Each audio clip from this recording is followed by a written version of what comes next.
우리 서로 축복하며 인사합시다. 생명의 샘물을 마십시다. 생명의 샘물을 마십시다. 생명의 샘물을 마십시다. 네, 반갑습니다. 네, 오늘도 우리 새벽 예배 온 우리 자녀들 환영하고 축복합니다. 네, 얼마나 이쁜지.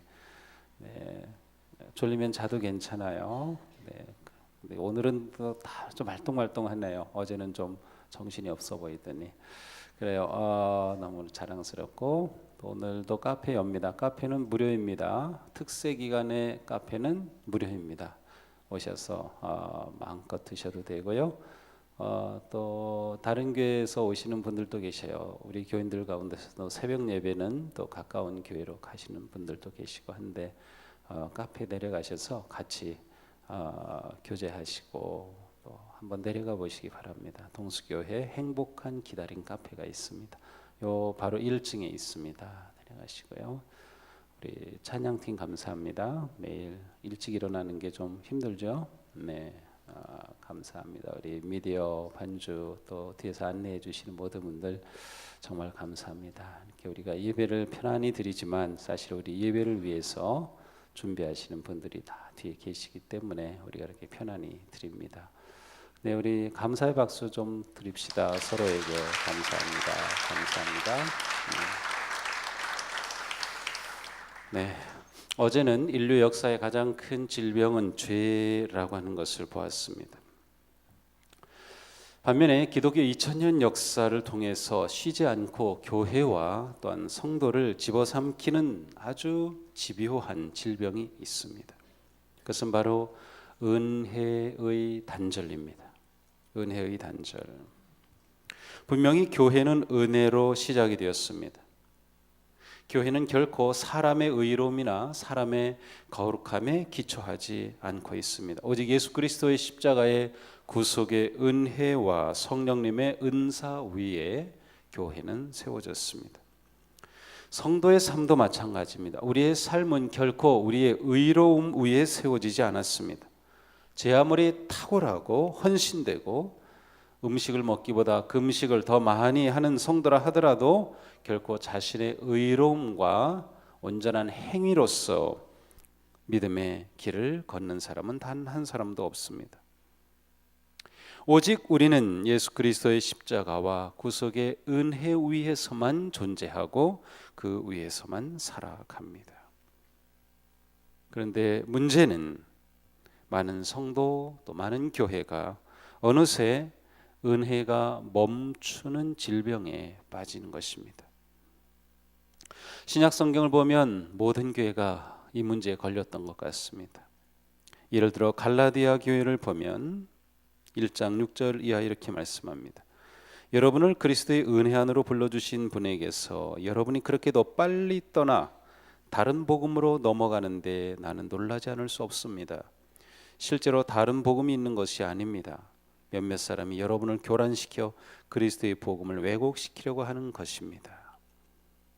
갈라디아 교회는 복음을 왜곡시키는 문제가 생겼습니다. 다른 복음에 물들어가는 문제가 일어났습니다. 그것이 무엇입니까? 이어서 말씀합니다. 사람이 율법을 행하는 행위로 의롭게 되는 것이 아니라 그리스도 예수를 믿는 믿음으로 의롭게 되는 것임을 알고 우리도 그리스도 예수를 믿은 것입니다. 그것은 우리가 율법을 행하는 행위가 아니라 그리스도를 믿는 믿음으로 의롭다고 하심을 받고자 했던 것입니다. 율법을 행하는 행위로는 아무도 의롭게 될 수 없기 때문입니다. 은혜로 구원받은 성도들이 율법을 행함으로 은혜를 유지하려고 했다는 것이 문제였습니다. 율법을 행하는 의로서 은혜를 유지하는 것은 아닙니다. 로마 교회도 마찬가지였던 것 같습니다. 바울은 로마 교회에 똑같은 말씀을 합니다. 경건하지 못한 사람을 의롭다고 하신 분을 믿은 사람은 비록 아무 공로가 없어도 그의 믿음이 의롭다고 인정을 받습니다. 공로가 없어도 믿음으로 의롭다함을 인정받는다는 겁니다.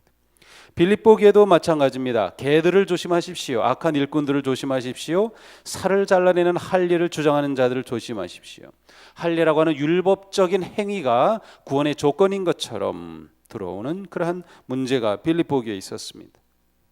모든 교회의 모교회인 예루살렘 교회도 똑같은 문제에 걸려들었습니다. 몇몇 사람이 유대에서 내려와서 이렇게 신도들을 가르쳤다. 여러분이 모세의 관례대로 할례를 받지 않으면 구원을 받을 수 없습니다. 유대인과 관계된 율법주의가 교회의 은혜를 무너뜨리고 있는 모습을 보여줍니다. 바로 이것이 질병입니다.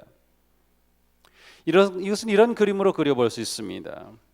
놀라운 특별한 잔치에 손님으로 초대받았습니다. 초대장에는 초청하는 그러한 초대의 문구가 있고 오셔서 마음껏 드시고 즐거운 시간을 가지시기 바랍니다. 그래 그 초청장을 받아 들고 정말 잔치 자리에 갔습니다. 최고의 음식이 차려지고 풍성한 것을 마음껏 먹고 누리고 즐길 수 있었습니다. 그런데 그 잔치에 들어가서 그것을 먹고 난 후에 주인을 불러서 제가 음식값을 지불해야 되겠습니다 라고 말하는 것입니다.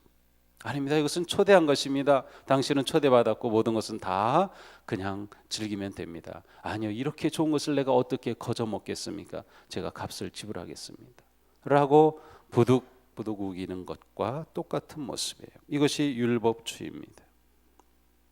이 질병에 빠진 성도는 하나님이 주신 놀라운 구원의 은혜를 받았지만 단지 혀끝으로 그 은혜를 맛보았을 뿐 진정한 은혜의 높음과 깊음과 넓음을 누리고 즐기지 못하는 것입니다. 그래서 항상 부담감과 죄책감에 빠져 있습니다. 이제 구원을 받았으니 죽을 때까지 그 구원의 값을 할부로 지불해야 되겠다라고 우기며 사는 것입니다.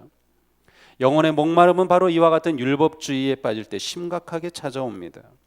내가 무엇인가 의로운 행위를 해야만 은혜와 구원을 계속 보장받을 것이라고 하는 생각입니다. 물론 우리는 구원을 받은 자로서 말씀에 순종하며 의롭게 살아가야 합니다. 그러나 내가 의로운 행위를 해야만 하나님의 은혜와 구원이 유지된다라고 생각하는 것이죠. 그래서 우리는 늘 받은 구원과 은혜를 빼앗기지 않으려고 어떻게 해서든 그것을 할부로 갚아 나가려고 하는 것이 문제입니다. 이러한 율법주의에 빠지면 우리의 영혼은 기갈되는 것입니다. 영혼의 갈증은 오직 은혜로 채워지는 것이지 행위로 채워지는 것이 아닙니다. 주님의 은혜는 언제든지 마음껏 퍼마실 수 있는 솟아나는 생명의 샘물과 같습니다. 어떤 상황에서도 어떤 가뭄에서도 하나님의 은혜는 결코 고갈되는 법이 없습니다. 우리가 어떤 상황에 처하든 은혜의 샘물은 계속해서 솟아난다고 하는 것입니다. 그러니까 우리는 이 놀라운 은혜 앞에서 내가 어떻게 살아가는가 보아야 합니다. 은혜의 기준으로 볼 때 나는 정말 이 은혜 안에 있는가, 나는 이 은혜를 누리는가, 은혜를 즐거워하는가입니다. 사도 바울은 오늘 본문에서 말씀합니다. 하나님은 자비가 넘치는 분이셔서 우리를 사랑하신 그 크신 사랑으로 말미암아 범죄로 죽은 우리를 그리스도와 함께 살려주셨습니다.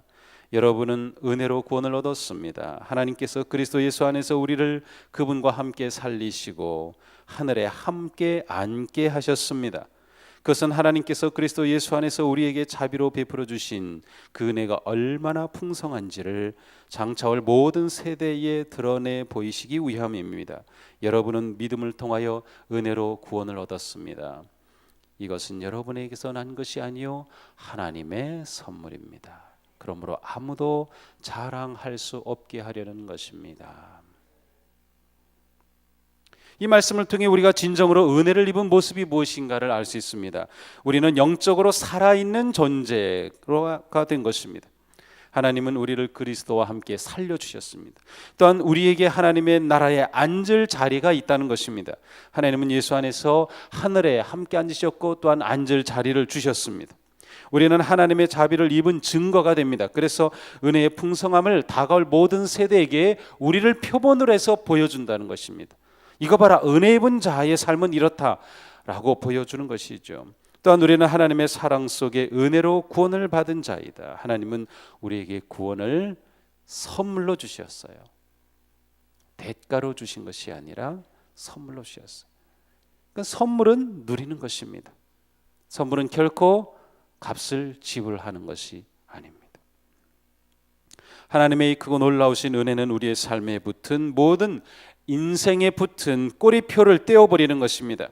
깊은 은혜 속에서 꼬리표는 떨어지고 우리는 하나님의 형상을 지닌 거룩하고 복된 존재로 살아갑니다.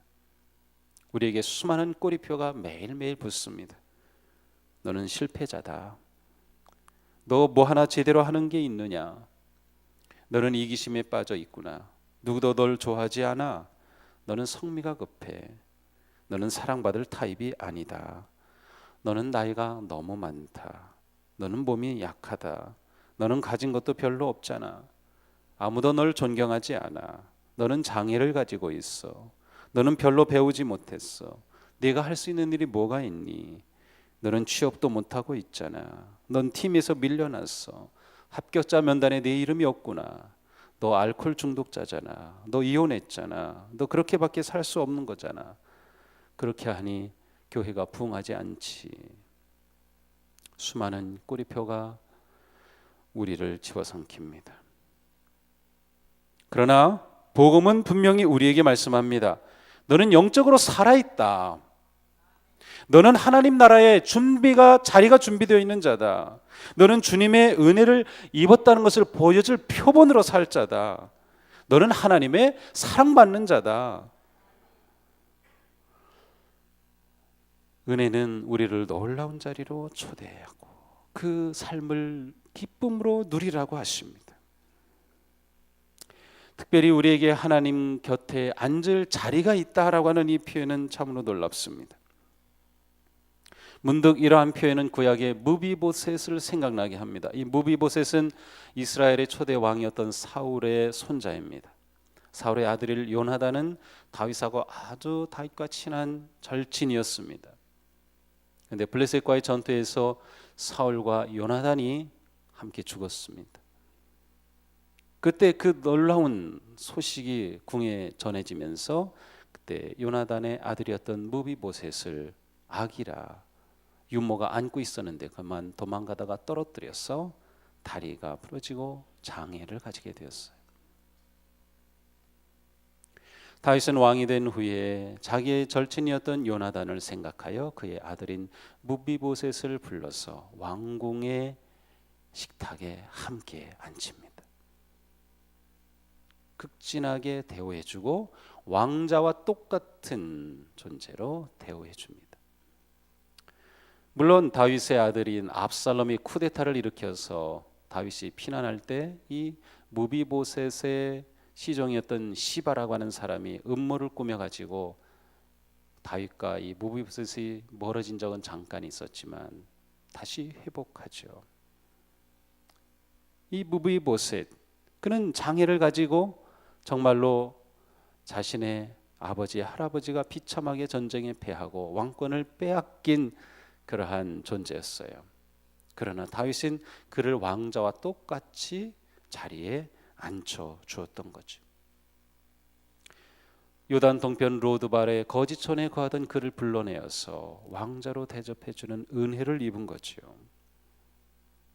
성경은 이렇게 전해줍니다. 그리하여 무비보셋은 왕자들과 다름없이 언제나 다윗 왕의 식탁에서 음식을 먹었다. 비천하고 버림받은 장애인이었던 무비보셋은 존귀한 자로 왕의 식탁에서 함께 영광을 누렸습니다. 바로 오늘 본문의 6절이 그것을 보여주는 것입니다. 하나님께서 그리스도 예수 안에서 우리를 그분과 함께 살리시고 하늘에 함께 앉게 하셨습니다.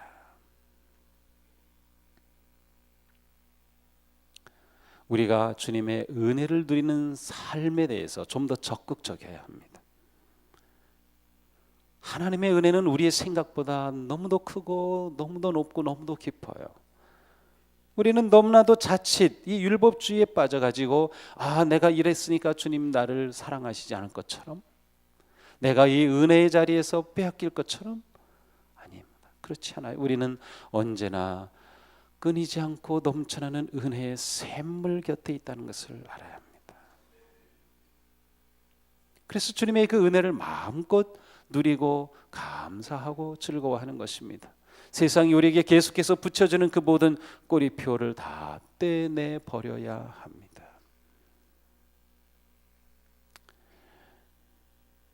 저는 목회하면서 요즘은 어떤 세미나 뭐 그런 거에 거의 가지 않습니다.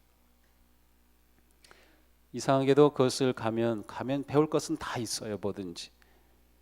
우리 교회도 처음 뭐 어떤 프로그램을 시작하려고 하기 전에 이제 무엇인지 알아야 되니까 제가 초기에는 많이 참여했었습니다. 가면은 세계적으로 탁월한 강사들이 오죠. 그런데 놀랍게도 그러한 세미나에 참석하고 나면 죄책감이 생깁니다. 내가 목회를 너무 못하는구나. 내가 못해서 이런 모양이구나. 내가 좀 더 잘해야 되는데. 죄책감과 비교의식이 빠지면 목회가 힘들어지고 즐거움이 사라집니다. 별로 도움이 되지 않습니다.